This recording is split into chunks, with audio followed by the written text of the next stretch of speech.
Hey guys, this is Issues with Toddy One Skip. I am Toddy One Skip. You are you? Guys, it's a Friday night. I'm riffing in my car, thinking about you guys, because I know you want a video on Saturday morning while you're reminiscing about, what are we reminiscing about? H&R Puffin stuff. You guys must think I'm fixated with H&R Puffin stuff. I don't know. I remember watching it and loving it, and Little Jack Wild. From Oliver, please, sir, may I have some more? Anyway, you know what I find? Stefan Stearns is very concerned about root beer barrels and books and about toys in his room and where things are. He is asking his parents to find things and to sign things over, I believe, so that they will have money to send him. But he doesn't want to even wait for his parents to get that money. He is somebody who essayed, at least we know of one child, for about 4 or 5 years. And is being, so that we know for a fact, because images. I know innocent until proven guilty, but we got images, man. So, yeah. The MURDER of her, which is Maddie Soto, yes, who was 4 days into her 13th year, had just celebrated her 13th birthday. Teenager. Remember what that meant?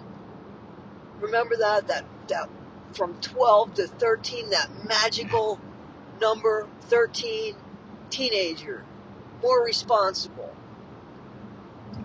At least in our head, it was different. It was a huge difference from 12 to 13 because you were a teenager. Teenager. Maddie was only 4 days into being a teenager when her life ended. And it seems by somebody definitely unaliving her by lack of oxygen. So you can figure that out. STRANGULATION.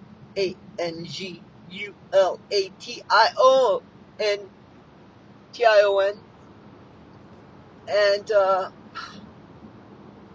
but for about 4 or 5 years, Stefan Stearns was essaying her. Because there's video and there's photos and there's proof of that. So the fact that he is asking his parents for candy. How are you asking for candy? How are you even talking to them? How are you not in tears apologizing to them, to everybody? What makes you think you are entitled to this candy? I'm just asking. The books. Why doesn't he just sit in his cell and think about what he did? I mean, you know what? He set it up. He's got those memories. They're within him. They're horrible. He's going to spend the rest of his life and or death remembering. So let him. It apparently was worth unaliving her about.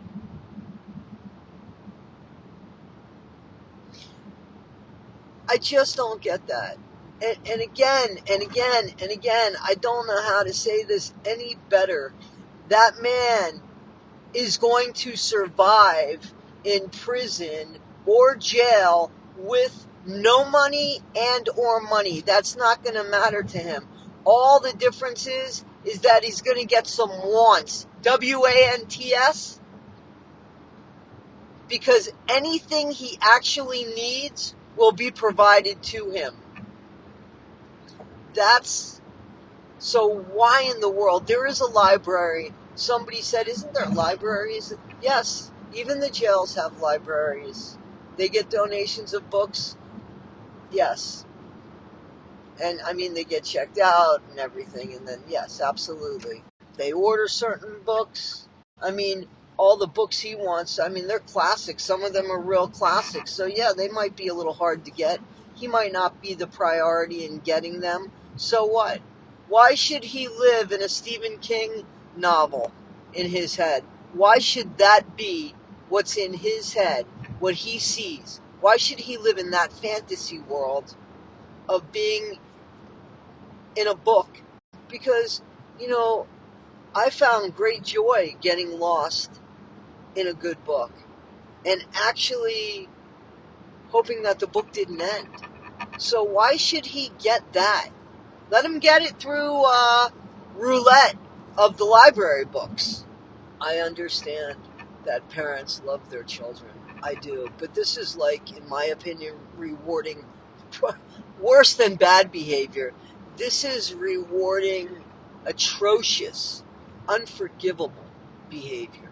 Absolutely atrocious.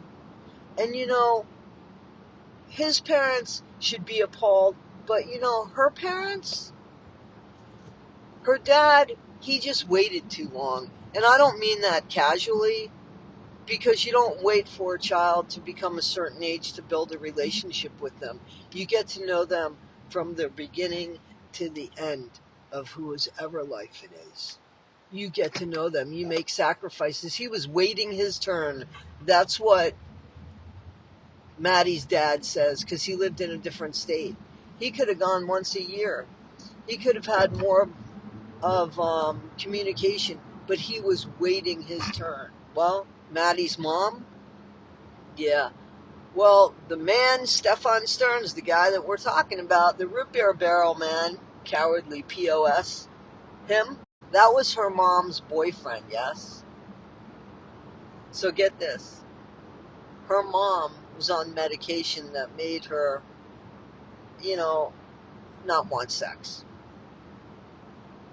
So I don't know if she thought, well, you know, Maddie could take that for me. And besides, his organ is big and it's uncomfortable for me. So in order to get him to stay, let him do that with Maddie, and I'll take the adult responsibilities in the relationship.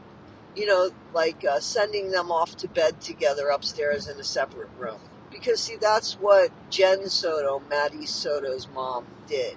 And she knew that there was something going on, at the very least, because she made a conversational, I don't know, just out of the blue, statement and comparison or regard or fear it was that she didn't want to be left like Mia Farrow in the Woody Allen Soon-Yi scenario.